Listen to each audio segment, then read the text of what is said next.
dans cette vidéo où nous allons résoudre les exercices d'hydraulique. Alors je rappelle ici, ce sont des exercices, des examens pour l'université de Carabuc, pour l'école d'été. Alors un des exercices, voilà, qui était venu l'année passée. Donc bref, on passe à l'essentiel. On nous dit ceci, on nous donne K est égal à quoi? On nous donne notre K est égal à 35. On nous donne J0 est égal à 0,05. On nous donne le débit. Donc K, c'est la constante de Mani. J, comme vous pouvez le remarquer, c'est la pente. Ici, Q plutôt, c'est le débit. Y, c'est la profondeur normale. D'accord? Donc Y, c'est notre profondeur. Alors, la question qu'on nous demande, c'est de déterminer J critique et de déterminer également, Y critique et de déterminer aussi Y0. Ensuite, on nous dit ceci, sous des alternes, il y a des azalir. Donc, ils ont dit alternes. Est-ce que la profondeur d'eau va-t-elle augmenter? Quelle profondeur? On nous parle de cette profondeur-là. Est-ce que cette profondeur va augmenter? Alors, on va expliquer à travers des démonstrations si cette profondeur d'eau va augmenter. Ensuite, on nous dit d de x est égal à 100. Si d de x est égal à 100, alors calculer la nouvelle profondeur. Alors, très vite, nous allons remplir d'abord notre schéma.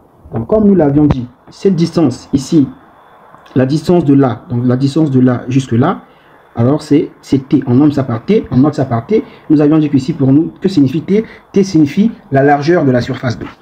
Ici, puisque ma distance, c'est combien? C'est Y. Donc, automatiquement, je vais mettre ici Y et là également, je mets Y. Donc, là également, je vais mettre Y et là également, je vais mettre aussi Y. Vous comprenez?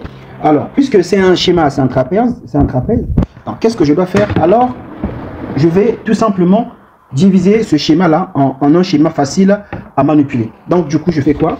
Je vais diviser ça ici, je vais diviser comme ça.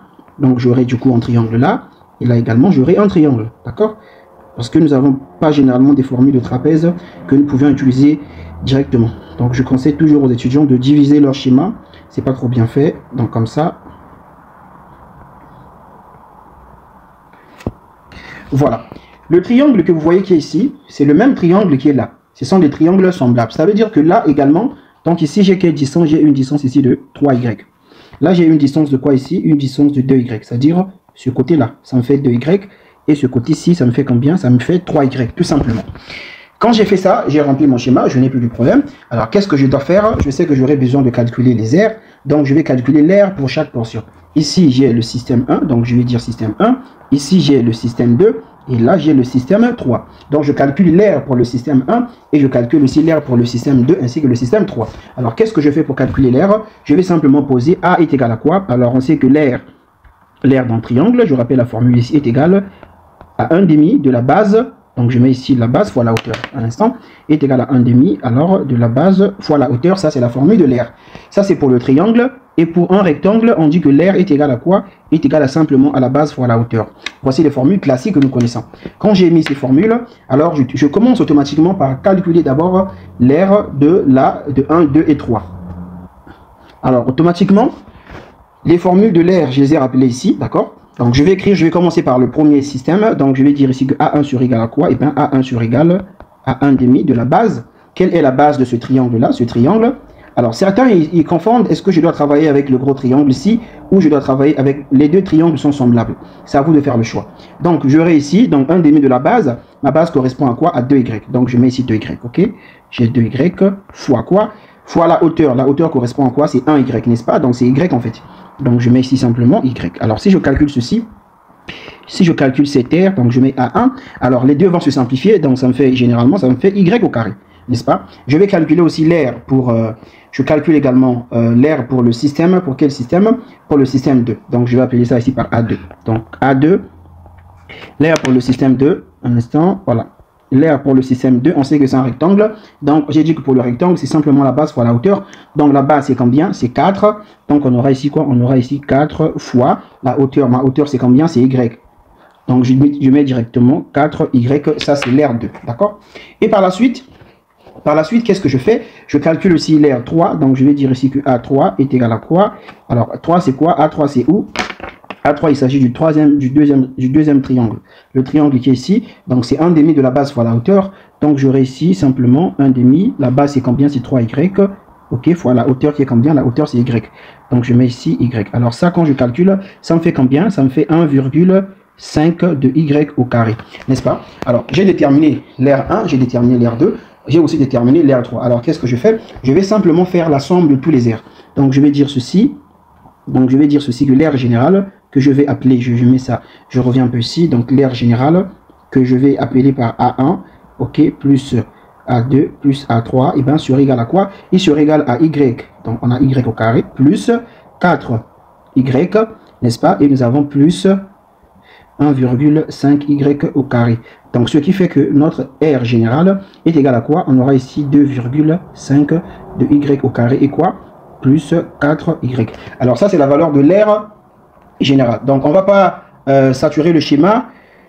Bon, c'est toujours important de garder les détails. Donc, je mets la valeur de l'air général. Quand j'ai calculé l'air général, attention, ici, nous avons quoi? Nous avons ici U, nous avons ici T plutôt, nous avons T. Donc, qu'est-ce que je dois faire? Alors, je vais aussi mettre la formule, donc je vais calculer T. Alors, T sera égal à quoi? Ici, si on calcule T, T sera égal à quoi? Puisque T, c'est toute cette mesure-là. Donc, on doit faire quoi? On doit faire ici 4. Donc, je vais mettre T ici. Alors, ici, donc, on aura ici notre T, il sera égal à quoi? Il sera égal à 4 plus 2Y plus quoi? Un instant, donc 4 plus 2y, et on a aussi plus 3y ici. Donc je fais plus 3y. Donc t sur égal à quoi? Sur égal à 5y plus quoi? Et bien plus 4, ça c'est l'expression de t. Alors qu'est-ce qu'on peut encore déterminer? Nous pouvons déterminer les périmètres mouillés, parce que nous savons qu'on aura, quel que soit, peu importe, on aura toujours besoin des périmètres mouillés. Donc on va calculer donc le périmètre mouillé. Ici, je calcule le périmètre mouillé. Le périmètre mouillé, c'est cette distance qui est ici, n'est-ce pas? C'est la partie où repose l'eau. Donc, je vais dire quoi? Mon périmètre mouillé U sur égal à quoi? Je vais descendre un tout petit peu. Alors, le périmètre mouillé sur égal à U sur égal à quoi? J'ai la partie ici, il y a l'eau qui repose sur cette paroi. Donc, nous avons déjà ici 4, plus, nous avons la partie ici, il y a l'eau qui repose sur cette paroi. Alors, ça me fait quoi? Alors, ça me fait, puisque c'est l'hypoténuse de mon triangle, donc j'aurai racine carrée, et bien, de 2y, le tout au carré, plus quoi? Plus y au carré, plus je vais prendre cette paroi qui est ici, et cette paroi va correspondre à quoi? J'aurai aussi racine carrée de quoi? Racine carrée de 3y au carré plus y au carré, n'est-ce pas cela? Alors je fais ce petit calcul ici à côté, donc là ça me fait 4 plus, ici le y qui peut sortir, donc on aura y racine carrée de quoi? Racine carrée de 4 plus 1, n'est-ce pas? Là aussi y peut sortir, et on aura racine carrée de quoi? Racine carrée de 9 plus 1, donc on a ici 4 plus y racine carrée de 5 plus y racine carrée de 10. Quand je calcule, lorsque je calcule un instant, quand je calcule racine carrée de 5, alors plus racine un instant, donc ceci me fait, tout ça là correspond à quoi? Correspond à 5,4. Donc ici j'ai 5,4 et j'ai y. Donc là j'ai 4, n'est-ce pas? 5,4 y. Donc voilà. Donc U, le périmètre mouillé, correspond à quoi? J'ai 5,4y, et ici j'ai plus 4, ça c'est mon périmètre mouillé. Une fois que nous avons trouvé le périmètre mouillé, ça ce sont des étapes obligatoires qu'il faut faire avant même d'arriver loin, de commencer à résoudre l'exercice. Donc je suis tenté d'écrire la formule de U là quelque part. Donc U, nous avions trouvé ici, on avait trouvé 4 plus quoi? 4 plus 5,4, donc 4 plus 5,4 y, n'est-ce pas? Ça c'est la valeur de oui, c'est la valeur de U que nous avons trouvé notre périmètre mouillé. Alors j'ai expliqué comment on a fait pour trouver 4, etc. Donc je vais effacer ce qui est en bas ici pour gagner de l'espace. Alors je fais quoi? Alors je peux maintenant commencer à répondre aux questions. Ça, ce sont des préliminaires, c'est obligatoire. Alors on me dit la première question, on me demande de calculer y critique. Alors comment je fais pour calculer y critique? Alors très simple, je mets la formule pour déterminer y critique. Je sais que la formule générale pour calculer y critique, c'est Q au carré 1 fois t divisé par g, et nous avons ici a au cube est égal à 1, n'est-ce pas? Nous avons q est égal à combien? Q est égal à 86 était donné, donc je vais dire ici que donc ce qui implique, alors un instant, donc ce qui implique, on aura ici 86 au carré, ok, 86 au carré fois t, nous on a trouvé combien? T, nous avons trouvé, t on a trouvé 5y plus 4, n'est-ce pas? Donc ici, je vais mettre ici 5y plus 4. Et le tout divisé par quoi? Le tout divisé par g, c'est quoi? C'est 9,81 fois a au cube. A au cube, a on avait trouvé combien? A général. Voilà, A général, on avait trouvé 2,5 y au carré plus 4y. 2,5 y au carré plus 4y. Donc je mets ici 2,5 y au carré plus 4y. Et tout ceci à la puissance quoi? La puissance 3. Et cette égalité est égale à quoi? Cette égalité est égale à 1. Alors j'ai une calculatrice programmable. Donc très directement, je vais écrire cette équation et j'aurai la réponse. Mais attention, je crois qu'il y a un souci. Parce que le résultat, il est impossible de trouver ce résultat. Alors, l'erreur, je crois que ça vient à partir de U, d'accord? C'est une erreur de calcul, puisque nous, on a dit que U est égal à quoi? On a ici 4 plus racine carrée de quoi? L'hypoténuse ici, c'est quoi? C'est l'hypoténuse ici, c'est quoi? C'est 2y, donc 2y, le tout au carré, donc on a 4y au carré ici, plus y au carré, plus je prends encore l'hypoténuse qui est ici, donc c'est 9y au carré, plus y au carré. Donc là, si je fais bien le calcul, ça me fait 4 plus y ici peut sortir. C'est ça? Y qui peut sortir, n'est-ce pas? Y qui peut sortir. Et là, ça me fait quoi? Là, j'obtiens racine carrée de 4 plus 1, n'est-ce pas? Donc ça fait 5 normalement ici. Et là, normalement, ça me fait ici 10. 10 fois y. Voilà, il n'y a pas d'erreur. Je vais essayer de calculer. Quand je calcule cette racine carrée de... La racine carrée de 5 et je fais plus racine carrée de 10, ça me fait 5,3. Moi j'avais trouvé combien? J'avais trouvé combien? 5,4. Ici après 3, il y a 9 qui suit, donc il n'y a pas d'erreur. Je pense que je vais refaire le calcul. Alors après calcul, ici vous trouverez que y critique, donc ici c'est y critique, donc il va donner, donc je trouve 2,32. Donc ici y critique, je trouve 2,32 mètres. Ça, puisqu'on m'a demandé de déterminer y critique, voilà, j'ai déterminé. Ensuite, on me demande aussi de déterminer quoi? Bon, je rappelle, pour calculer y critique, à tout moment, il faut toujours utiliser l'équation critique. L'équation critique stipule quoi? Et cette équation, ça vient de quoi? Ça, c'est l'équation critique. Donc, si je vais déterminer y critique, je dois obligatoirement utiliser l'équation critique. Alors, cette équation vient de quoi? Eh bien, ça vient de la constante de Freud lorsque je suis dans un état critique. Par exemple, la constante, on sait que la constante de Freud est égale à V divisé par la racine carrée de GA divisé par T. Alors, cette équation, cette constante de Freud, si je suis dans un état critique, ceci est égal à 1. Alors, je peux élever ça au carré, puisque je suis dans un état critique, je lève ça au carré. Et donc, j'aurai ici V au carré divisé par quoi? Divisé par GA fois T divisé par T. Et ça donne quoi? 1. Donc, du coup, ici, ça me fait quoi? Ça me fait V carré fois T divisé par G fois A. Et ça me donne toujours 1. Alors, la vitesse égale à quoi? C'est le débit divisé par la surface. Donc, on a Q au carré divisé par A au carré, n'est-ce pas? Et nous avons ici T divisé par A. Un instant, nous avons ici T divisé par G fois A est égal à 1. Donc, du coup, nous avons Q au carré fois T divisé, on aura GA au cube est égal à 1. Donc voilà l'équation critique, d'où ça vient? Et bien ça vient tout simplement de la constante de Freud lorsque je suis dans un état critique. Donc ça c'était pour vous dire que si vous voulez calculer la constante de Freud lorsque je suis dans un état critique, il faut toujours utiliser l'équation critique. Maintenant nous allons calculer, puisqu'on nous a demandé aussi de calculer y0, maintenant on va calculer y0 en passant par quelle formule? On doit obligatoirement utiliser la formule de Manning. Alors que nous dit la formule de Manning? La formule de Manning nous dit ceci.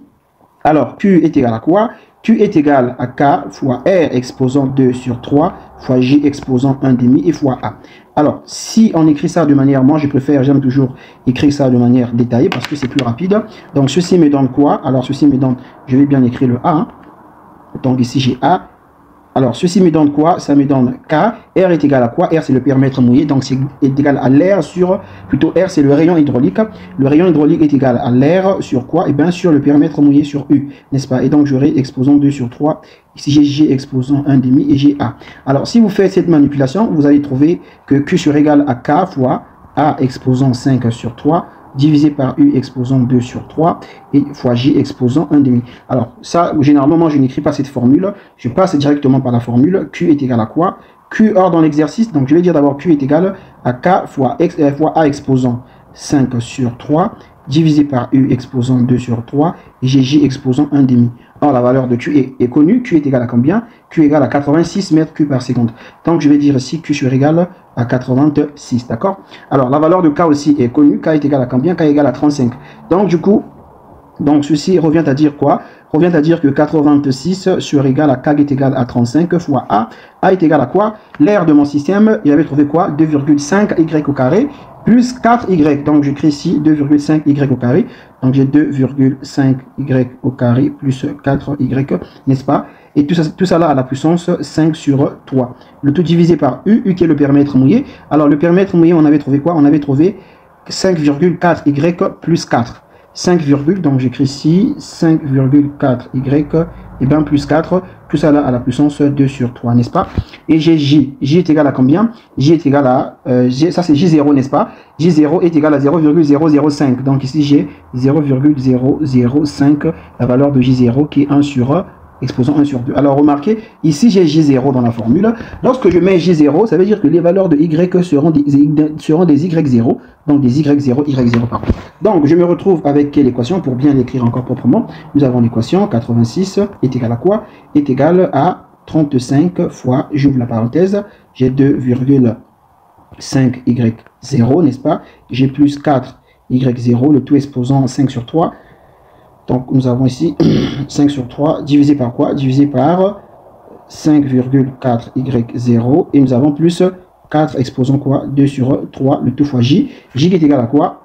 Donc le tout fois j qui est égal à 0,005 exposant quoi? Exposant 1,5. Alors lorsque vous résolvez cette équation, alors on va déterminer notre bien évidemment y0, je calcule. Alors après un bon calcul, ici je me retrouve avec y0 est égal à 2, je pense que c'est mieux que je mette 120. Hein. Donc y0 est égal à 2,56. Donc je mets ici 2,56 mètres. Donc voici la valeur de y0. Quelle est la suite? La suite, on nous dit sous des relais à terme. Alors ici, on nous demande de décider est-ce que la profondeur d'eau va augmenter ou ça va diminuer, n'est-ce pas? Alors, pour décider si la profondeur d'eau va augmenter ou si ça va diminuer, alors il faut faire l'étude de la fonction d de x sur d de y. Donc, on va dire ici, la fonction d de x sur d de y, pardon, c'est d de y sur d de x, ok. Donc, la fonction d de y sur d de x est égale à j moins j0 divisé par 1 moins fr au carré, donc la constante de fraude au carré. Donc voici la fonction qu'il faut étudier. Il faut étudier plutôt ce rapport-là. C'est à travers ce rapport que nous pouvons alors décider, dire que non. Là, j'ai fait le contraire. C'est J0, hein, J0 moins G. C'est à travers de ça que nous pouvons, donc J0 moins G. À travers de ça que nous pouvons décider si la profondeur d'eau va augmenter ou ça ne va pas augmenter, d'accord? Alors, qu'est-ce que nous venons de dire? La question... je pense que nous avons sauté une question. Mais non, avant d'arriver loin, on n'a rien sauté, mais je vais préciser une chose. Lorsque nous arrivons ceci, alors nous pouvons faire une comparaison. Donc je vais écrire ceci, comparaison des valeurs que nous avons trouvées. Ok? Comparaison des valeurs que nous avons, trouvées. Les valeurs de y, c'est-à-dire les valeurs de y0, les valeurs de y critique et les valeurs de y qui m'ont été données. Alors, selon l'exercice, on m'a dit que y est égal à quoi? Je vais prendre ça ici. Y est égal à combien? Est égal à 2,6. Ça, c'est y réel. Donc, y est égal à 2,6 mètres. Alors, nous, ici, nous avons trouvé quoi? Nous avons trouvé que y0 est égal à quoi? Est égal à 2,56, n'est-ce pas? Et nous avons trouvé yc est égal à quoi? Nous avons trouvé que yc est égal à 2,32. Donc, j'écris ici 2,32 mètres pour yc. Alors, qu'est-ce que nous remarquons? Donc, je fais ceci. Voilà comment je fais mes comparaisons. Alors, qu'est-ce que je remarque? Je remarque que la plus petite valeur, disons la plus grande des valeurs, c'est laquelle? C'est 2, donc nous avons ici 2,6 est supérieur à quoi? À 2,56. Donc 2,56 et lui à son tour il est supérieur à 2,32. Ça veut dire quoi? Ça veut dire que notre y est supérieur à quoi? Est supérieur à y0 est supérieur à yc. Alors ici, à partir de là, nous pouvons préciser le type de profil dont il est question. Il peut s'agir du profil M1, il peut s'agir du profil, enfin, il peut s'agir du profil S, tout comme il peut s'agir du profil S. Alors, nous avons dit ceci, lorsque Y est supérieur à Y, voilà, lorsque Y est supérieur à Y0, qu'est-ce qu'on dit? Alors ici, on parle de quel profil? Nous avons expliqué ça dans le cours. Donc ici c'est Y critique, nous avons expliqué dans le cours, lorsque YC est supérieur à Y0, ici on parle du profil S, ok? Lorsque Y0 est supérieur à YC, c'est-à-dire YC est inférieur, donc on parle de quel profil? Nous parlons du profil M. Alors ici, qu'est-ce que nous remarquons? Nous remarquons tout simplement que notre Y0 est supérieur à quoi? Nous remarquons que notre Y, d'après ce que nous avons trouvé ici, nous remarquons que notre Y0 est supérieur à quoi? Est supérieur à YC. Ça veut dire qu'il s'agit de quel profil? Il s'agit du profil M. Mais on va préciser. Le M là qu'il s'agit, il s'agit de M combien? Parce qu'il y a le profil M1, le profil M2 et le profil M3. Alors ici, il va s'agir du profil M1. Pourquoi? Parce que nous regardons la position de Y simple. Nous, on vient regarder ici la position de Y simple. Ici, notre Y simple occupe le premier rang. Donc, il s'agit du profil M1. D'accord? C'est tout simple, c'est plus simple que ça. Donc, s'il faut préciser le profil, donc on va directement dire ceci. Je vais dire ici profil. On ne m'a pas demandé le profil, mais c'est important pour la suite de l'exercice. Alors, profil, je vais dire que c'est le profil M1. D'accord? Donc, voilà, j'ai précisé le profil. Donc, ça, c'est important. Je vais mettre ça quand même en vert. Voici, j'ai précisé mon profil. Et cette condition-là, c'est ça qui est plus important pour nous, puisque nous allons utiliser cette condition, rien que cette condition dans la suite de notre exercice.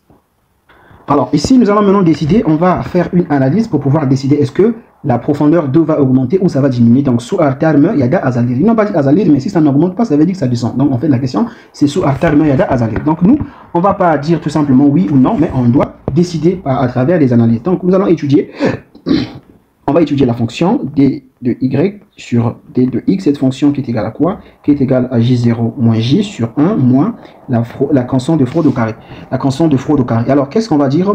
Nous avons dit ceci, d'après notre condition ici, nous allons se référer à cette condition. J'ai dit que dans la suite de l'exercice, on va travailler avec cette condition. Alors, nous avons dit ceci que y0 est supérieur à quoi? Est supérieur à yc.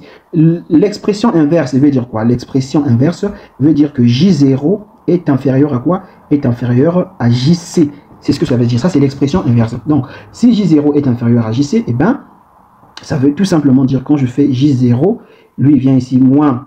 non, là, je ne suis pas avec JC, je suis avec J simple. Donc, je compare. En fait, je vais d'abord étudier cette partie qui est en haut là. D'accord? Donc, j'étudie cette partie qui est en haut. Donc, j'ai besoin de... Je vais prendre J0 avec Y0 avec Y réel. Or, nous on a dit que Y... On a dit que y réel est supérieur à quoi? Est supérieur à y0. Donc, l'expression inverse, c'est quoi? L'expression inverse implique que j simple soit strictement supérieur à quoi? Soit supérieur à j0. Donc, ceci veut dire quoi?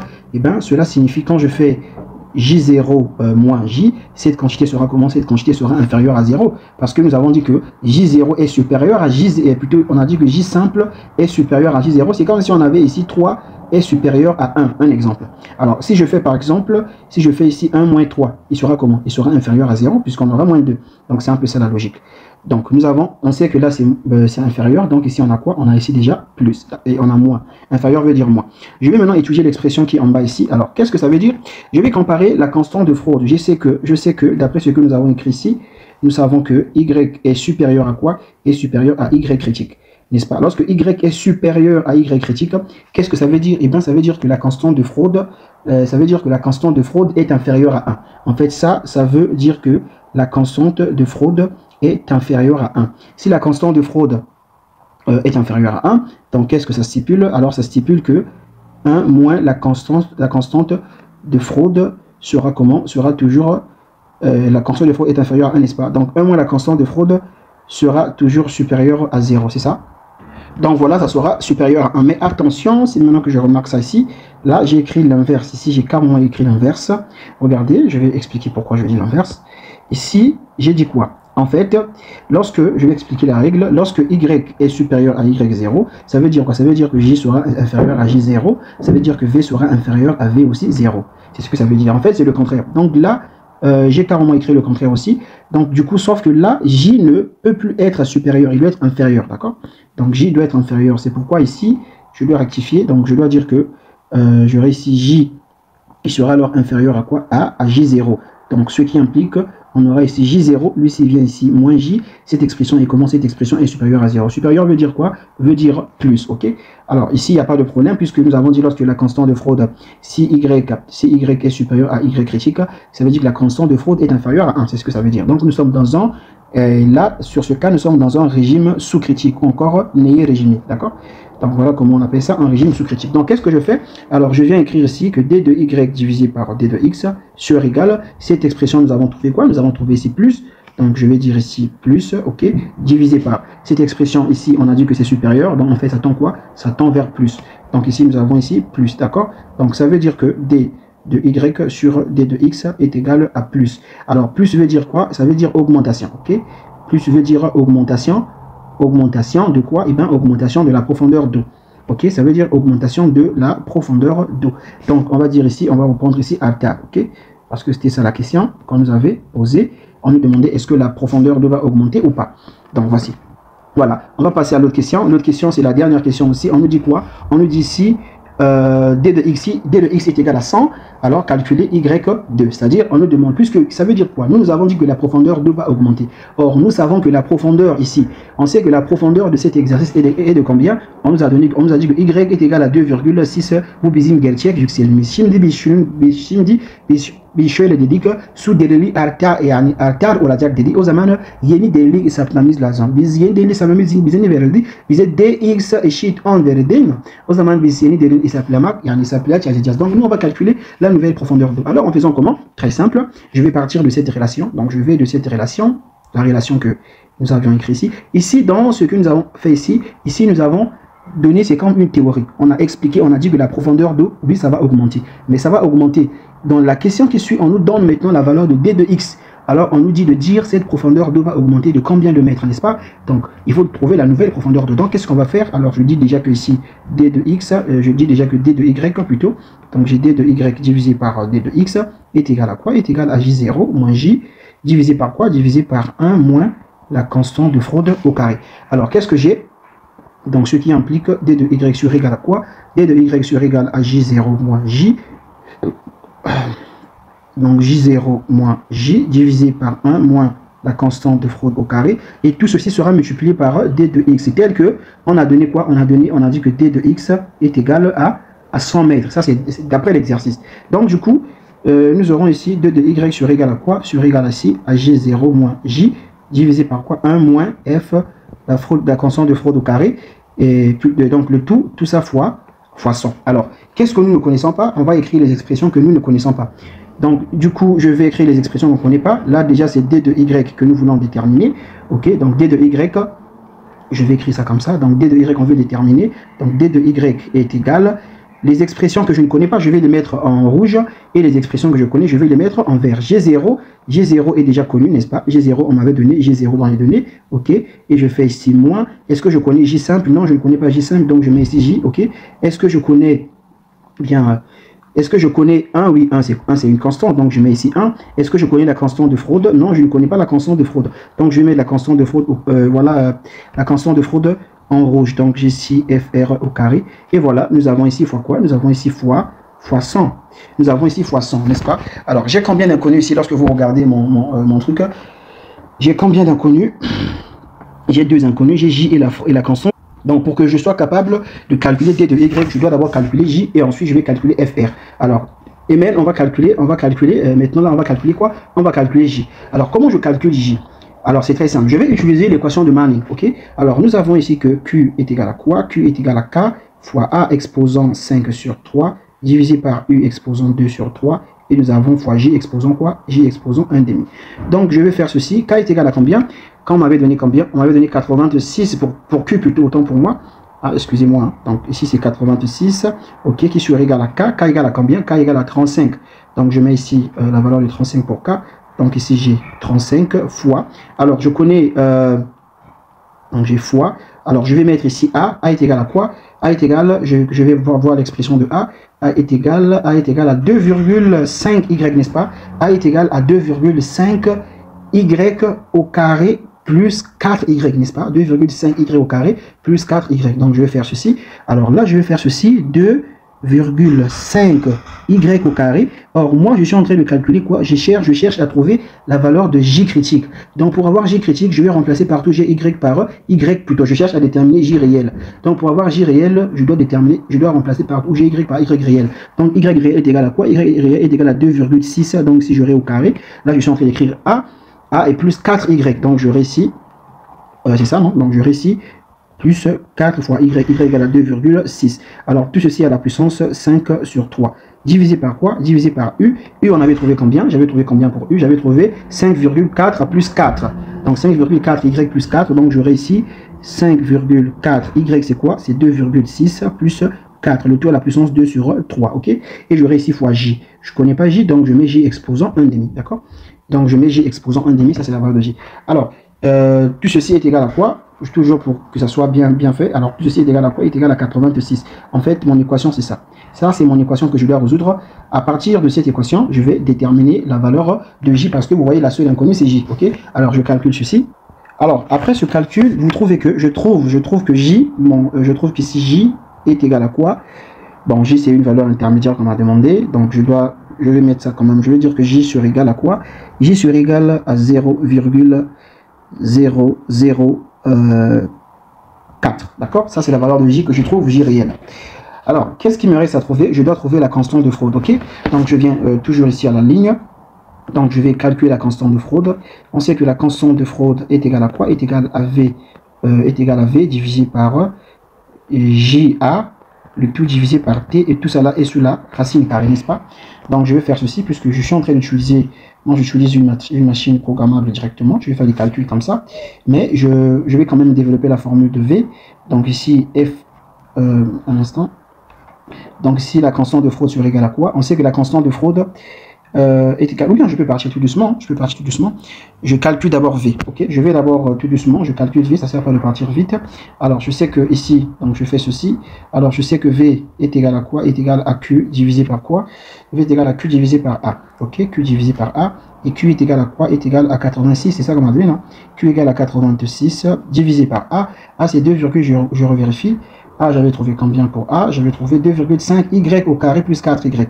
2,5 y carré, donc j'aurai ici 2,5 y au carré, je vais prendre la valeur de y normale, donc j'aurai plus 2,6 au carré, donc à la place de y, je vais mettre la valeur de y réel qu'on m'a donné, ok, et j'ai quoi encore, j'ai plus quoi, donc j'ai 2,5 y au carré plus 4y, donc j'aurai ici plus 4 fois y c'est combien? Y on a dit c'est 2,6. Alors je fais ce calcul et ici je pouvais directement calculer A ici, hein, je pouvais directement calculer A ici. Attendez, je vais me faciliter le travail.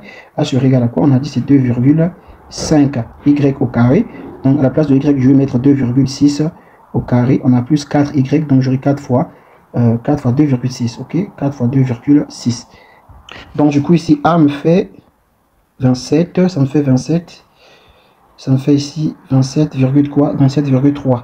Donc là, ça sert plus d'écrire encore tout ça là. Je vais directement écrire, puisque c'est A, donc je vais écrire 27,3. Donc quand je fais 86 divisé par quoi? Divisé par 27,3 égale, donc ça me fait 3,15. Donc ici, ça c'est V que je calcule, donc je dois écrire ici V. Donc je trouve 3,15 pour V. Donc ça me fait ici 3,15 mètres par seconde. Là, c'est mètres au carré. Donc, qu'est-ce que je dois faire? Il faut que je calcule aussi T. Donc, je calcule T. T, on avait trouvé combien? T, on avait trouvé ici. T, il est où? On avait trouvé ici pour T 5Y plus 4, n'est-ce pas? 5Y plus 4. Donc, 5Y plus 4. Donc, on aura ici 5 fois Y, c'est quoi? C'est 2,6. Et je fais plus 4. On va voir ça va donner combien. Alors, quand je calcule ceci, ça me fait 17 mètres. D'accord? Maintenant, nous avons tout. Donc, je vais tout simplement remplacer. Donc, la constante de fraude est égale à quoi? V est égal à combien? On a trouvé 3,15. Mais attention, je vais vous rappeler déjà, lorsque on a fait l'analyse, qu'est-ce que nous avions dit? Il faut que la constante de fraude soit comment? La constante de fraude, cette condition n'est pas vérifiée, c'est faux. La constante de fraude doit être inférieure à 1. Si on trouve une constante de fraude qui est supérieure à 1, ça veut dire rien que pour ça, ça veut dire qu'on a fait des erreurs, on a commis des erreurs quelque part, ok? Donc moi je vais me référer de cette condition, je vais retrouver toujours, après avoir trouvé la constante de fraude, je vais remonter pour vérifier cette condition.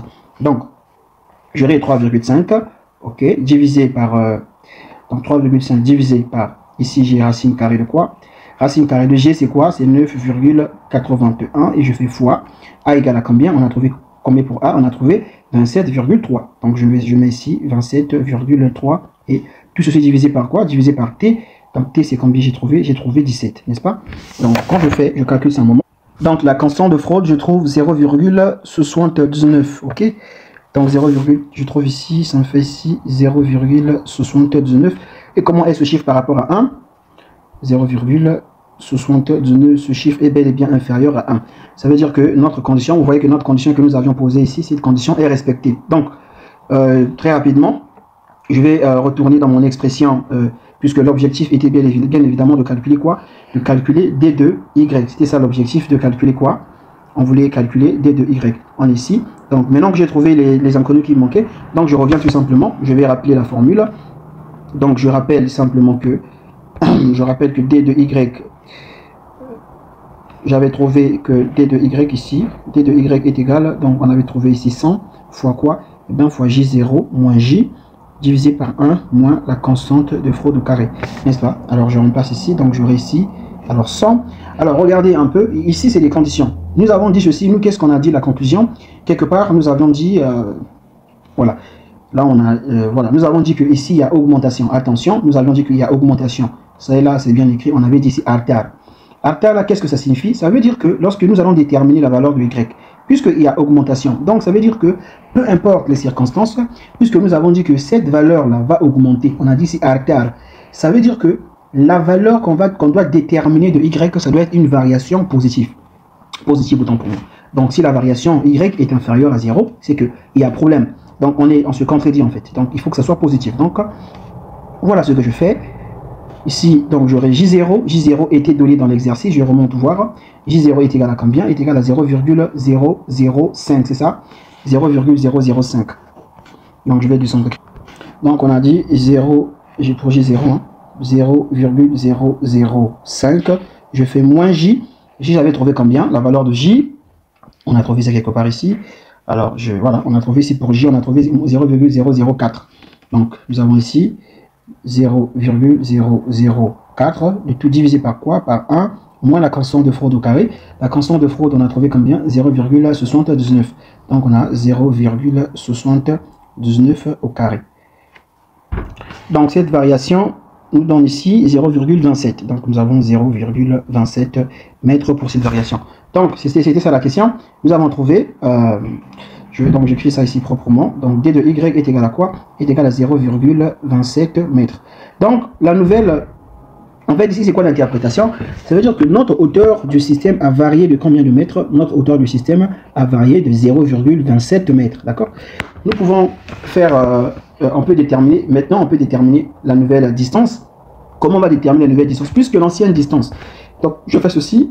Pour déterminer, ça c'est la variation qu'on a trouvée. Pour déterminer la nouvelle distance qui est notre Y2, alors on fait quoi? Ici on va dire que notre Y2 sera égal à quoi? L'ancienne distance, donc qui est notre Y, plus quoi? Et bien plus cette variation, donc plus la variation de D de Y. Ça c'est la formule pour déterminer la nouvelle distance. Donc du coup, on va dire que Y2 sera égal à l'ancienne distance, c'est quoi? C'était 2,6. Alors je fais... Donc je fais plus combien? D de Y, donc j'ai 0,27. Donc quand je fais 2,6 plus 0,27, un instant, 2,6 plus 0,27, alors le résultat me donne 2,87. Donc du coup ici, ok, Y, la nouvelle distance Y2 de mon canal est égale à quoi? 2,87. Donc j'ai 2,87 mètres. Alors ça, c'est notre nouvelle distance. Alors, on peut tracer aussi le profil, ou bien on peut voir ça avec le profil. S'il faut tracer le profil, comment faire? Je fais simple. Je fais ceci. Alors, je fais ceci, je fais ceci. Je vais tracer le profil. Hein. Je trace mon profil. Là, c'est pas trop bien fait. Hein, il faut comprendre. Hein. Ok, je fais ça comme ça. Alors, cette distance, c'est la distance Y, ok? C'est la distance Y qui m'a été donnée au début. Donc, ici, c'est la distance Y de quoi? De 2,6, n'est-ce pas? De 2,6 mètres. Ensuite, qu'est-ce que je fais? Puisque j'ai déterminé une variation, on a dit qu'il y a une variation du combien de mètres, il y a une variation de D de Y est égal à combien? Est égal à 0,27. Donc, là, je dois faire ceci, comme ça. J'aurai un truc qui fait ceci. Ok. Donc, il y a variation de la profondeur. Donc, et cette distance-là, donc cette distance, c'est ça, D de Y est égal à 0,27. Et ici, c'est la distance de quoi? De 2,6 mètres, l'ancienne distance. Ici, on a dit que D de X est égal à combien? Nous avons la valeur de quoi? La valeur de D de X est égale à 100, puisque on nous a dit s'il y a une variation de X est égale à 100. Alors, qu'est-ce que je fais pour déterminer la nouvelle distance? La nouvelle distance, c'est quoi? Et bien, la nouvelle distance, c'est la distance là. C'est cette distance-là. Ça, c'est notre nouvelle distance qui est Y2. Alors, comment je fais pour trouver Y2? Je fais simple. Donc, je dis que Y2 est égal à quoi? Est égal à 2,6 plus quoi? Plus 0,27. Et vous voyez que Y2 est toujours égal à 2,87 mètres. Donc voilà comment on peut déterminer, résoudre un tel exercice. Très vite, on va prendre, donc je rappelle que c'est un exercice pour, enfin c'est un examen de l'année passée pour ceux qui ont fait hydraulique à l'école d'été. Donc voilà un peu un exercice très bien dosé, et, voilà qui résume presque tout le cours sur les exercices sur les canaux non uniformes, sur le calcul des débits, le calcul des pentes, les calculs ou la déduction de la variation des profondeurs, etc. Alors très vite, on va faire un autre exercice. Alors, dans cet exercice, on nous donne un canal comme ça. Voici notre canal qui est ici, d'accord? On nous donne la hauteur qui est égale à 2y. On nous donne la base qui est égale à 2,5y. Quelles sont les questions rapidement? On nous donne d'abord le débit qui est égal à 20 mètres cubes par seconde, d'accord? K qui est la constante de Malling qui est égale à combien? 60. Nous avons la pente 1. Nous avons cette première pente et la deuxième pente. Les valeurs sont respectivement données 0,04 et 0,008. On nous demande de calculer la première question, calculer y1. 0,1 et trouver aussi y02. Ensuite, on nous demande de calculer y critique. Alors, qu'est-ce qu'on va faire très rapidement? Je peux commencer par déterminer la valeur de y critique.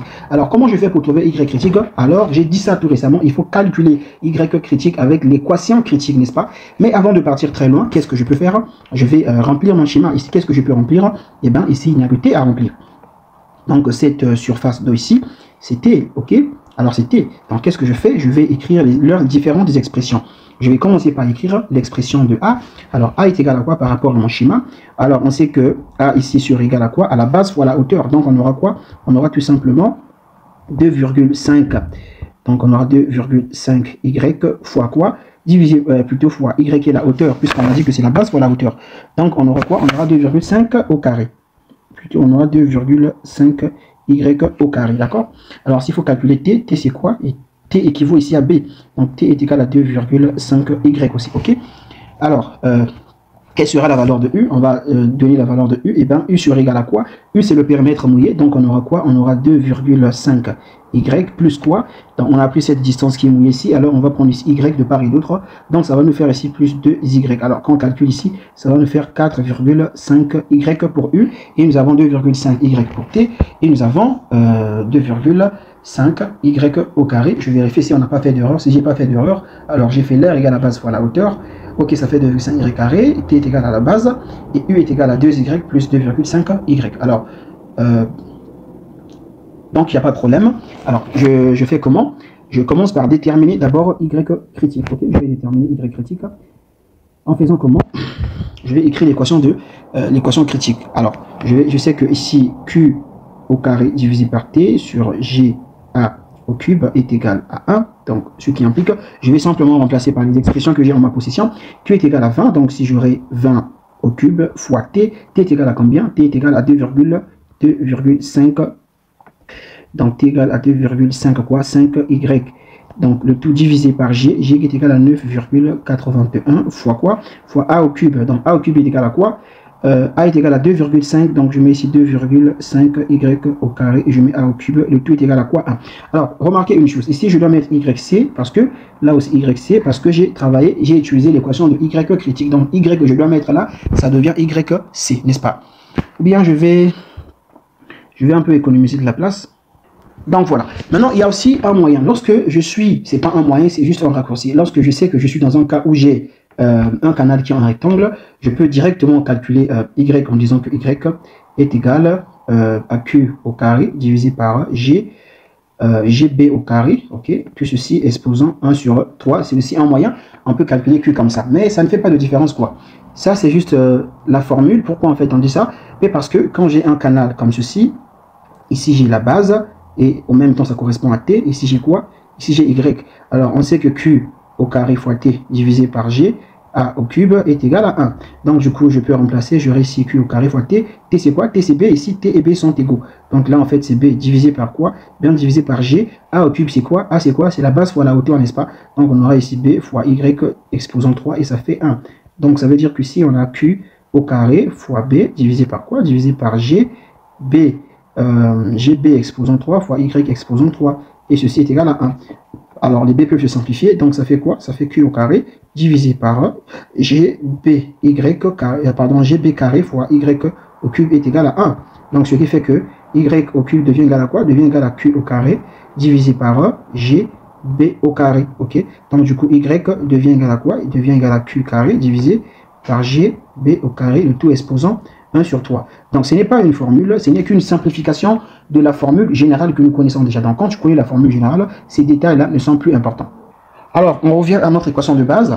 Donc ici, lorsque nous résolvons cette équation, lorsque nous calculons la valeur de y critique, donc je trouve que, à l'instant, donc là je trouve que y, à l'instant, je trouve que y critique est égal à 1,46. Donc je trouve 1,46. Ok. 1,46 mètres. C'est la valeur de YC que je trouve. Parce que cette valeur aussi a été demandée, n'est-ce pas? Donc j'encadre ça. Ensuite, on me demande aussi de trouver quoi? Là, j'ai trouvé d'abord cette valeur de YC, c'est bon. Là, on me demande de trouver la valeur de Y1 et la valeur de Y2. Comment je fais pour trouver ces valeurs? Je vais simplement utiliser... est-ce que j'ai K? Oui, j'ai K. Je fais comment pour trouver ces valeurs? Je vais simplement utiliser la formule, la méthode de la formule de Manning. Ok. Alors, je sais que d'après la formule de Manning, donc qu'est-ce que ça me donne? Alors ici, j'ai Q est égal à K, ok, fois quoi? Eh bien, fois A exposant 5 sur 3, divisé par U exposant 2 sur 3, et bien fois quoi? Fois J exposant 1 demi. Donc, ce qui implique, j'ai Q est égal à quoi? Q est égal à 20. Donc, j'aurai ici 20 fois quoi? Fois K, K est égal à combien? K est égal à 60. Je mets fois, alors que donc je mets 20 est égal, la valeur de K c'est 60 fois, je mets barre de fraction, j'ai la valeur, je vais mettre ici A, A c'est quoi? A, j'avais trouvé quoi pour A? J'avais trouvé 2,5Y au carré. Donc là je vais dire ceci, 2,5Y01, je vais mettre 0,1 et là je vais mettre ici au carré. Divisé par U, U j'avais trouvé combien? U j'avais trouvé 4,5 de Y. 4,5Y. Donc du coup là aussi je vais remplacer 4,5Y01. Pourquoi je mets 0,1? Parce que J, je vais mettre la valeur de quoi? Je vais mettre la valeur de J01. Donc le Y qui correspond c'est quoi? C'est Y01. Je mets la valeur de J01, c'est 0,04. Donc ici j'ai 0,04 exposant 1 sur 2. Alors je fais ce calcul là. Je fais ce calcul. Alors après calcul, je trouve ici, je trouve que Y01 est égal à 0,99. Donc 0,99 mètres. Donc moi je calcule ça directement avec la calculatrice.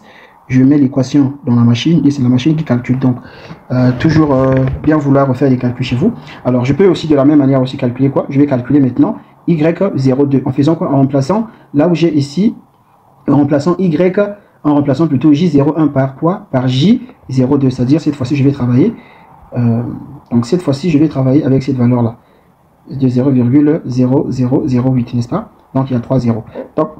Donc j'aurai quoi? Ben, j'aurai 20 sur égal à quoi?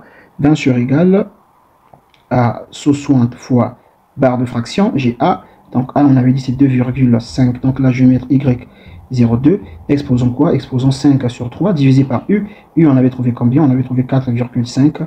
Y, je mets Y02. Exposons quoi? Exposons 2 sur 3. Et le tout fois J, je mets J02. C'est 0,0008, sans faute de ma part. Exposons 1 sur 2, je vérifie. 0,0, oui, il y a 3 zéros. Ensuite, c'est 8. Je calcule ceci. Alors, après calcul, donc je répète, toujours bien vouloir vérifier les calculs chez vous. Alors après calcul, je me retrouve ici avec Y02 qui me donne 2,072. Donc j'ai ici 2,072 mètres. Ou on peut s'arrêter à 2,1 hein, au lieu de prendre autant de chiffres là. Donc je m'arrête à 2,1.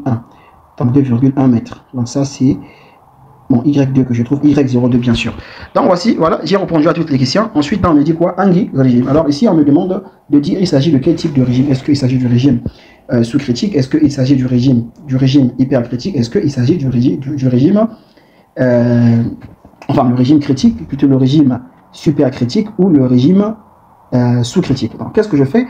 Je vais faire une analyse, ou bien d'abord je fais un résumé de tout ce que j'ai trouvé. Alors j'ai trouvé que Y critique est égal à quoi? Je revérifie. Y critique, j'ai eu 1,46. Donc ici j'ai 1,46 mètres. Alors je trouve que Y01, j'ai trouvé combien? J'ai trouvé 0,99. Donc je trouve ici 0,99. Et Y02, j'ai trouvé combien? Y02, j'ai trouvé combien? Je trouve 2,1, n'est-ce pas? Y02, il est là d'ailleurs, je trouve 2,1. Alors, je vais les comparer avec Y critique. Alors, comment est cette valeur par rapport à Y critique? Ici, il est bien clair que Y critique, cette valeur est inférieure, ok? Est inférieure à quoi? Est inférieure à Y critique. En fait, Y critique, c'est quoi? Donc, Y critique, c'est quoi? C'est 1,46, n'est-ce pas celui-là? C'est ça qu'on a trouvé. Donc, je ne vais pas écrire 1,46, je vais écrire Y. Donc, je vais écrire Y critique. Lorsque Y, ici, ça veut dire que Y critique est comment? Y critique est supérieur. Lorsque Y critique est supérieur, il s'agit de quel type de régime? On parle du régime supercritique. Ok, parce que l'état critique est supérieur. Donc, c'est un régime hypercritique. Et en turc, on dit sel régime. Ok. Donc, en turc, on dit sel régime. Ou en français, on dit super. Ok, on dit supercritique. Ok, c'est un régime super critique, d'accord? Alors ici, si je compare cette valeur, je me rends compte que 2,1 est supérieur à cette valeur qui est mon Y critique. Donc ici, on voit bien que Y critique est inférieur. Comme c'est le cas, alors ici, nous sommes dans un régime sous-critique, ok? Sous-critique, ça veut dire quoi? Donc c'est Nehir Régimi en turc. Ici, on parle de Nehir Régimi, ou encore en français, on va dire ici sous-critique, ok? Sous-critique ou bien moins critique, voilà. Nous avons ici notre régime sous-critique. Alors, on me demande ensuite de faire quoi? On me demande sous Yuzu Profilin Tizinis. On me demande de tracer le profil de l'eau. Alors, voilà qu'est-ce que je dois faire pour tracer le profil de l'eau. Je rappelle ça ici. Il y a une règle qui me dit ceci. Lorsque je suis dans un régime, par exemple, dans le régime sel régime, qu'est-ce que ça veut dire? Dans le régime sel, dans le sel régime, ça veut dire que la vitesse, elle croît. C'est ce que ça veut dire. La vitesse, elle croît. Et ça veut dire que la pente aussi, elle doit croître. Mais par contre, la distance Y, elle diminue.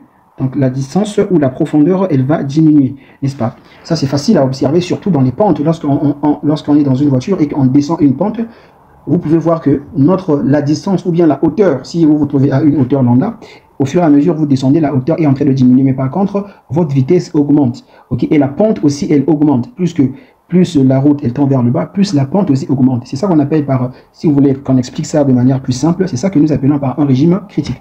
Alors, lorsque nous sommes dans un régime sous-critique, dans le Nehir régime en turc, qu'est-ce qui se passe? Ici, la vitesse, alors elle va diminuer, donc je mets ça ici. La vitesse dans le régime sous-critique, la vitesse diminue, ok. Nous avons ici la pente aussi, elle diminue, donc c'est le contraire. Et nous avons ici, par contre, la hauteur. Nous avons ici la hauteur qui va quoi? Qui va augmenter. Donc la hauteur augmente. D'accord? Alors, s'il faut tracer le profil, il y a deux manières de tracer le profil. Donc je vais reprendre, il faut que je reprenne d'abord mon schéma qui m'a été donné ici, parce que c'est ce schéma qui me permet de tracer le profil. Donc je reprends ce schéma, tout simplement. Ok, je reprends ce schéma là. Alors, mon schéma est comme ceci. J'ai un truc qui fait ça. Donc voilà, je fais ça. C'est pas trop beau à voir, mais c'est pas l'objectif. Ok. Alors, je sais que Y critique ne change pas dans mon exercice. Alors, ici, j'ai quoi? Ici, on a nommé ça quoi? Par J0, J1, et nous avons ici J2. Alors, je reviens dans l'analyse. Lorsqu'il s'agit de J1, qu'est-ce que nous avions dit? Nous avions dit ceci que il s'agit du régime supercritique. Or, le régime supercritique, encore celle des régimes, j'ai expliqué que la hauteur descend, la hauteur, elle diminue. Donc, qu'est-ce que ça veut dire? Là où je suis ici, cette hauteur, elle va diminuer comme ça. Parce que ça, c'est la hauteur de base, que j'avais cette hauteur-là. Là, c'est YC, la hauteur de base. Puisque je suis dans un régime sous-critique, plutôt un régime hypercritique, ok, ou bien supercritique, d'accord? Nous avons dit que quand je suis dans un régime, je suis dans le sel régime, qu'est-ce qui se passe? La hauteur va diminuer. Donc, cette hauteur, elle va descendre. Elle ne sera plus aussi longue comme ça, mais vous voyez que elle va diminuer de cette hauteur-là, par exemple, et diminue ici, d'accord? Alors, je viens voir ici, quand j'ai calculé Y02, avec Y02, j'avais obtenu quoi? J'ai obtenu que quand j'ai calculé J02, parce que ici j'ai remplacé par quoi? Ici j'avais remplacé par J01, c'est ça qui m'a donné Y01, et ici j'avais remplacé J par J02, n'est-ce pas? J par J02, et c'est ça qui m'a donné quoi? Un régime sous-critique. Alors quand je suis dans le régime sous-critique, qu'est-ce qu'on a dit? La hauteur doit augmenter. Donc très simple, vous voyez que cette hauteur doit augmenter ici. Cette hauteur va augmenter, elle dépasse la hauteur qu'on avait à la base. Donc ma hauteur augmente de cette manière. Donc voilà ici, elle augmente, donc là je peux l'appeler par Y02. Et ici, je vais l'appeler par Y0. Je peux l'appeler par Y01, n'est-ce pas? Alors, qu'est-ce que je fais? Je le trace comme ceci, de cette manière. Il va faire ceci, mon profil. Et de là, voilà, je suis parti. Donc, voilà, il va faire ceci. Il sort par là, d'accord? Je sors trop tôt, hein. Il fait ça, il fait ça. Bon, c'est pas trop bien fait, il faut comprendre. Voilà, c'est quelque chose de ce genre-là, mon profil. Alors, si vous ne voulez pas tracer, faire l'analyse à travers, plutôt tracer le profil à travers des analyses, comme moi j'ai fait, il faut comprendre le phénomène. Vous pouvez tracer le profil facilement en considérant les distances. Alors, comment je fais? Je rappelle les informations que nous avions eues. Nous avions eu que J critique est égal à combien? J critique, j'ai eu 1,46. Donc, je mets ça ici, 1,46 mètres. Pardon, Y critique, autant pour moi, Y01. J'ai eu combien? 0,99. 0,99 mètres. Et nous avons aussi Y02. C'est où nous avons eu, je crois, 2,1, n'est-ce pas? Là, 2,1. 2,1 mètres. Alors, je vais faire ceci. Je trace mon schéma de cette manière. Ok, ok, comme ceci. Un instant. Alors, je trace mon schéma de cette manière. Comme ça. Et là aussi, je fais ça comme ça. Je pense que je vais trop... Un instant. Je vais descendre un tout petit peu. Je fais ceci. Le dessin, c'est pas trop mon truc. Ok. Ok.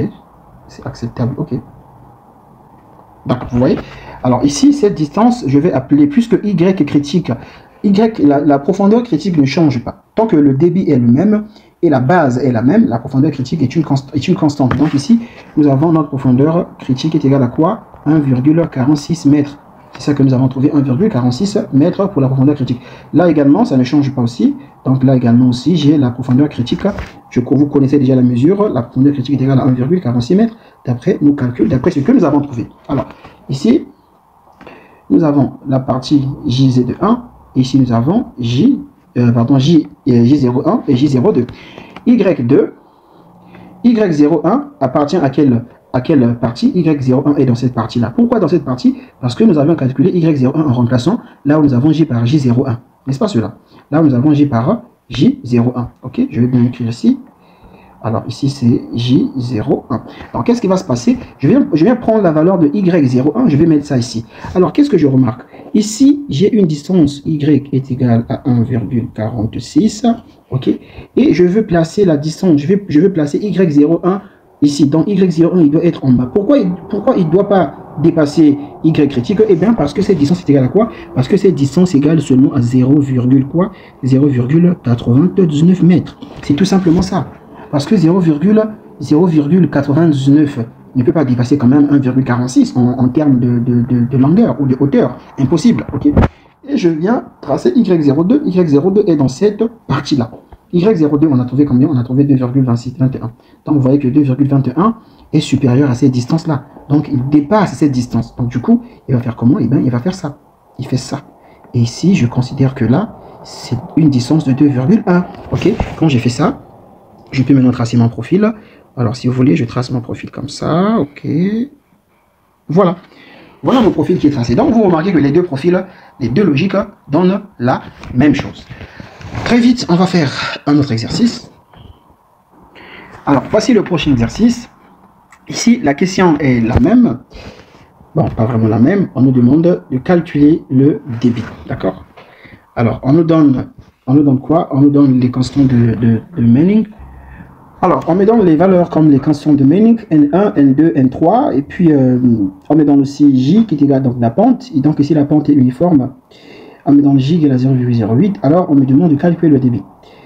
Alors, le schéma il est un peu complexe en regardant, mais quand tu entres dedans, c'est rien de difficile, c'est facile. Alors, tout de suite, il y a une chose qui voilà, attire mon attention, j'ai la distance là.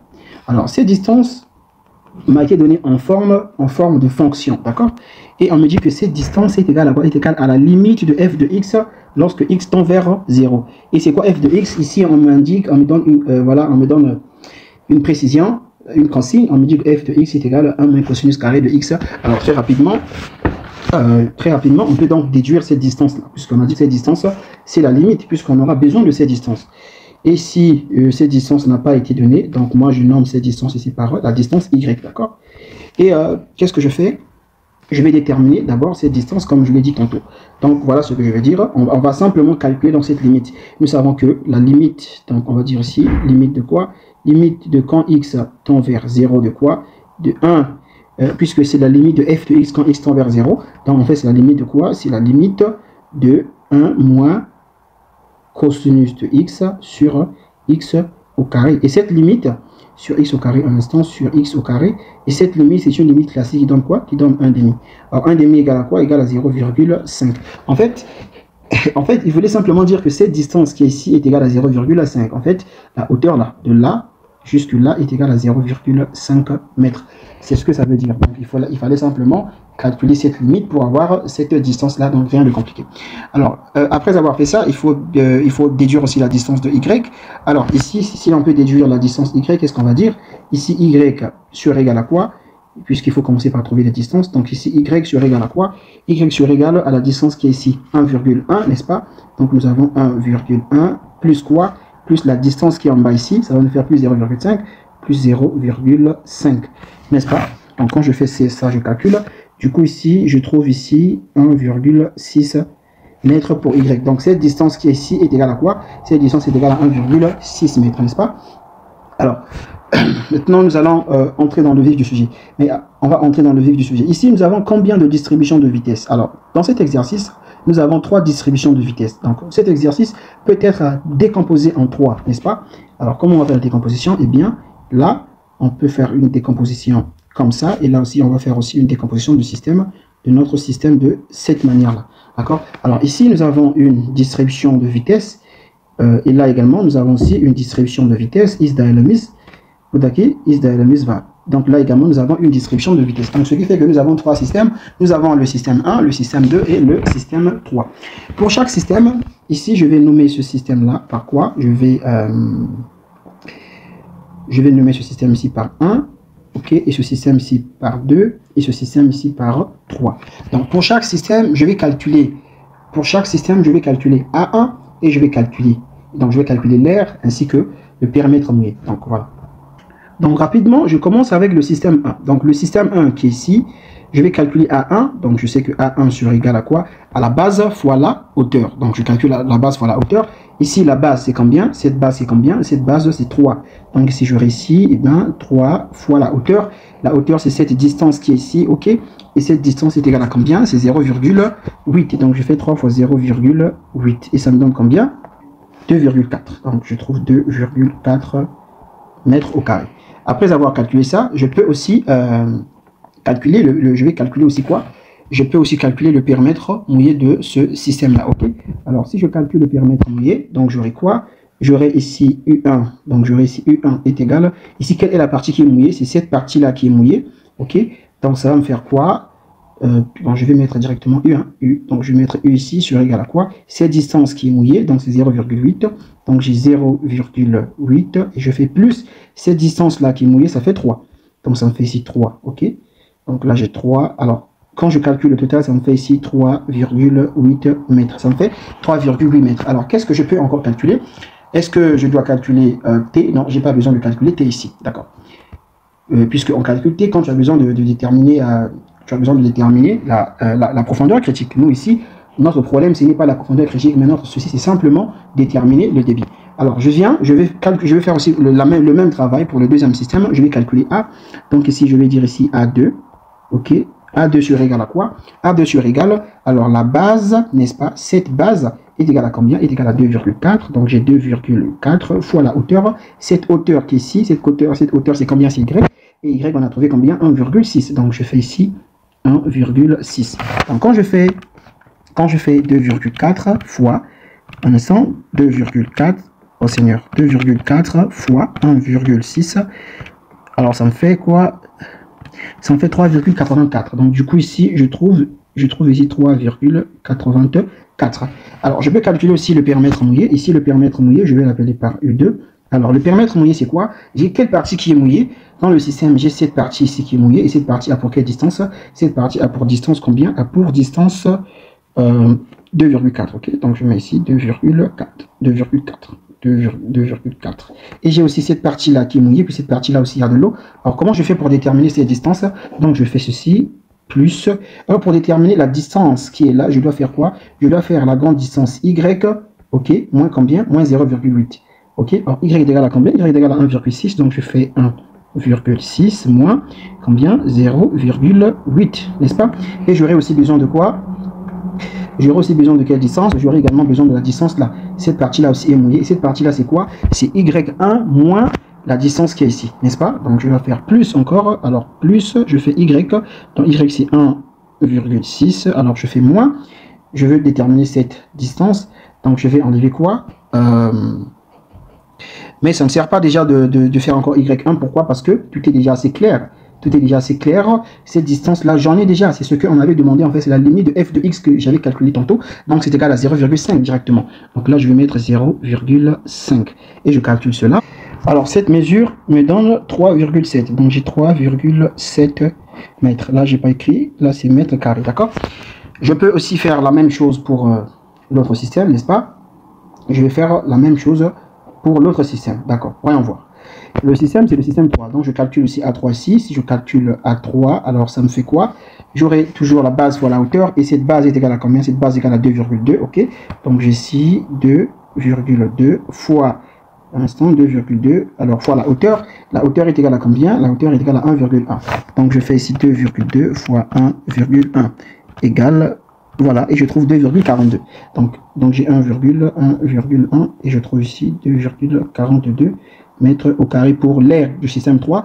Et je calcule ici le périmètre mouillé. Donc le périmètre mouillé, bien sûr, pour le système 3, ça serait égal à quoi? C'est le côté là qui est déjà mouillé, ce côté est mouillé, ok? Donc je vais prendre, je vais dire 2,2, j'ai 2,2 et je fais plus quoi? Plus ce côté ici qui est aussi mouillé et ce côté est déjà donné, donc c'est combien? C'est 1,1.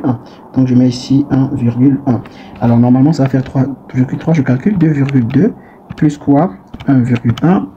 Alors ça fait 3,3, oui c'est ça. Donc ici ça me donne ici 3,3 mètres, d'accord?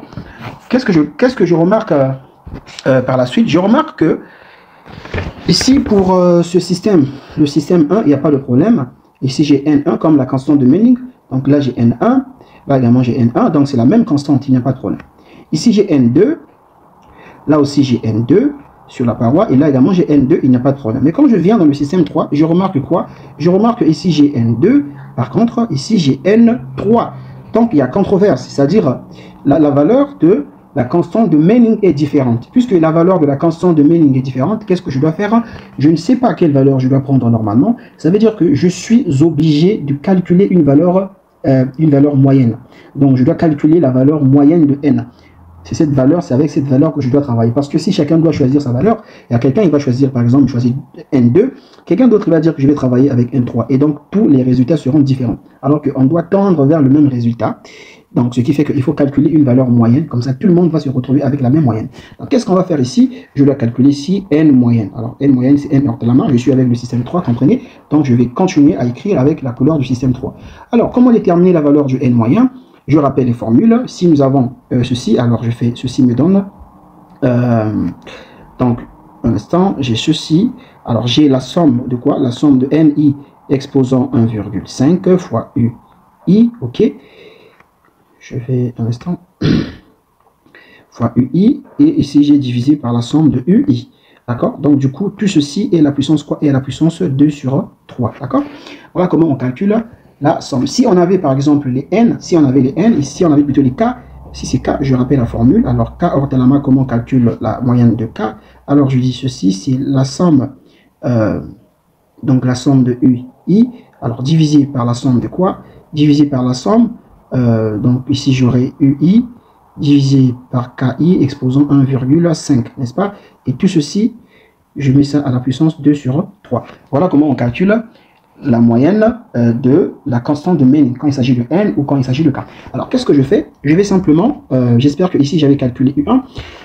Alors la valeur que vous voyez ici, U3 là, U3 est égal à 2, etc. En fait ici c'est quoi? C'est ici c'est quoi en fait? Ici c'est quoi? C'est comment je vais nommer ça? C'est le U qui est là. D'accord? C'est le U qui est là. Donc je vais appeler ça par U2. D'accord? Je vais appeler ça par U2. Et ça, je vais appeler ça par U3. En fonction de comment eux, ils ont appelé ces parois-là. Ici, ils ont appelé ça par la paroi N2. Et ici, par la paroi N3. D'accord? Donc, du coup, moi, je vais faire aussi la même chose. Donc, je vais faire quoi? Je vais, puisque c'est N, je vais utiliser la formule de N. Donc, je vais dire que N hors de la main. Donc, la moyenne de N sur égale. Alors, qu'est-ce que je fais? Ici, j'ai la somme de UI. Cette somme-là, j'ai déjà calculé, ça me fait combien? 3,3. Donc, je mets déjà ici, j'ai 3,3. Alors, ici, j'ai quoi? J'ai ensuite quoi? J'ai NI fois, donc NI exposant 1,5 fois son périmètre mouillé. Ok? Donc ici, je dois faire N2 exposant 1 sur 5, plutôt 1,5 fois son périmètre mouillé. N2 égale à combien? N2 égale à 0,035. Donc 0,035 pour N2. Donc là, je mets ici 0,035. Alors je mets exposant 1,5. Et je mets fois quoi? Fois son périmètre mouillé, c'est quoi? C'est la distance là. Et cette distance égale à 2,2. Donc je mets ici, fois, je mets ici, fois 2,2. Alors je fais plus. Là, je vais prendre maintenant ceci. Je vais prendre quoi? J'ai N3, ok? Alors N3 a été donné. Donc N3 c'est combien? C'est 0,028, n'est-ce pas? 0,028. Donc ici j'ai 0,028. Donc 8, bien sûr, exposant 1,5 et je fais fois son périmètre mouillé. Son périmètre mouillé, c'est ça. Cette distance égale à combien? Égale à 1,1. Donc je mets fois 1,1. Et tout ceci à la puissance quoi? À la puissance 2 sur 3. Et je fais ce calcul. Donc après ce calcul, je trouve que ceci, n hors de Lama, donc n hors de Lama, ok, donc n moyenne est égal à 0,0327. Donc je vais prendre 0,033, ok. Donc je prends 0,033 pour n hors de Lama. Qu'est-ce que ça veut dire? Ça veut dire que dans la suite de mon exercice, lorsque je vais utiliser la valeur de n ici, je ne vais plus prendre ni cette valeur de n2, ni cette valeur de n3, mais je vais prendre la valeur de la moyenne que j'ai déterminée. Alors, cette fois-ci, on revient à notre exercice. Cet exercice est divisé en 3 puisque nous avons 3 distributions de vitesse. Ici, on a dit que le système 1. Donc, de ce système 1, ici, il y a Q1 qui va sortir de là. Et ici, nous avons ici Q2 qui va sortir de là. Et nous avons ici Q3 qui va sortir de ce système-là. Ça veut dire qu'il faut déterminer Q général. Alors, on va dire quoi? On va dire que Q général est égal à quoi? Il est égal à Q1 plus Q2 plus Q3, puisque nous, on veut déterminer, bien entendu, on veut déterminer le débit. Donc, pour cela, on calcule d'abord Q1, Q2, et ensuite on calcule Q3. Alors, Q1 sur égal à quoi? Q1 sur égal à quoi? Nous avons ici N, on nous a donné les valeurs en N et non les K, donc j'aurai 1 sur N. N, c'est quoi? C'est 0,030, n'est-ce pas? Donc, j'aurai ici 1 divisé, je mets d'abord la formule, 1 divisé par N1, et ici j'aurai A, donc j'aurai A1 exposant 5 sur 3, divisé par U exposant 2 sur 3, et nous avons fois J exposant 1,5. Donc ça sera égal à quoi? Ça sera égal à 1 divisé par 0,030, je crois. Pour N1, je revérifie, oui, 0,030. Et nous avons fois A. A, nous avons trouvé combien? Pour donc A1, bien sûr. A1, nous avons trouvé 2,4, ok? 2,4.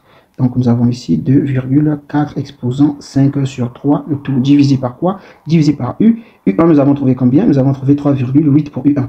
Donc nous avons ici 3,8 exposant 2 sur 3 et fois J. J est égal à combien? J est constant, égal à 0,008. Il y a 2 zéros, ensuite c'est 8. Donc on a ici 0,008 exposant quoi? Eh bien exposant 1 sur 2. Je vais aussi de la même manière calculer aussi Q2. Donc du coup Q2 sera égal à quoi? Là j'aurai simplement 1 sur N2. N2 c'est quoi? N2 partout c'est N2. Donc j'aurai 0,035. Donc j'aurai ici 0,035, n'est-ce pas? Et je fais fois, j'aurai les mêmes choses, non? Non, j'aurai pas la même chose, j'aurai A simplement. Ici c'est A2 par contre, A2 égale à quoi?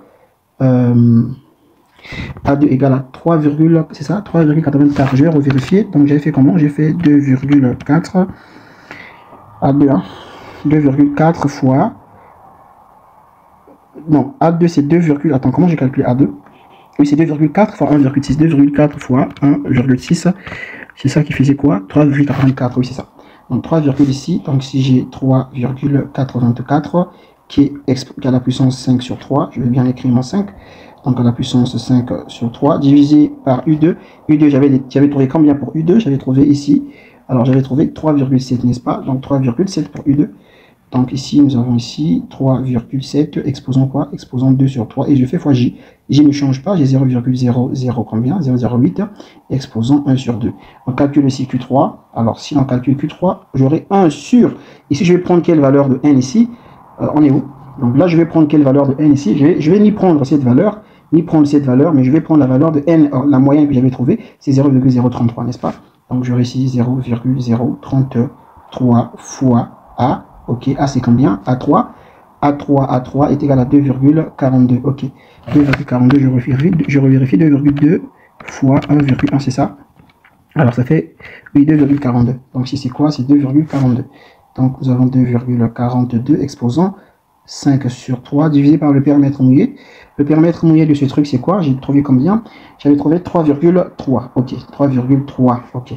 Donc je vais écrire ici 3,3 exposant quoi? Eh bien, exposant 2 sur 3 fois J. J est constant, donc J ne change pas. Donc j'ai 0,008 exposant 1 sur 2. Ça, c'est la valeur de J. Je fais ces calculs. Donc ici, Q1 me donne combien? Q2 me donne combien? Et Q3 me donne combien? «